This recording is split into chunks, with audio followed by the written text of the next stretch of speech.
నేను ఇందాక చెప్పినట్టు నేను లాస్ట్ ఇయర్ వేసిన మొక్కలులో ఒకటి ఈ చామంతి మొక్క అనమాట. ఇదేంటంటే ఆల్మోస్ట్ నేను లాస్ట్ ఇయర్ సెప్టెంబర్లో తీసుకున్నాను ఈ చామంతి మొక్కని. దాని తర్వాత ఈ కార్నర్లో ఉంది కదా, అనిపిస్తోందా, ఇది కూడా ఇంకో చామంతి మొక్క అనమాట. ఇది అక్టోబర్లో తీసుకున్నాను. సో ఈ 2 మొక్కలు లాస్ట్ ఇయర్వి, మిగిలినవన్నీ ఈ ఇయర్ అనమాట. అండ్ ఈ బంతిపూ మొక్కేమో జస్ట్ బంతిపూ చిదిపి వేసాను అనమాట, వస్తుందేమో ట్రై చేద్దామని.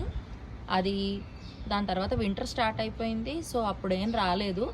మళ్ళీ ఇప్పుడు సమ్మర్ కాబట్టి ఇప్పుడు బాగా మొక్క వచ్చిందనమాట. అండ్ ఇవి మిగిలినవి. ఈ టమాటో సాప్లింగ్స్ కూడా జస్ట్ ఒక 3 ఇంచెస్ 4 ఇంచెస్ ఉండే చిన్న చిన్న సాప్లింగ్స్, అంటే చిన్న చిన్న మొక్కలు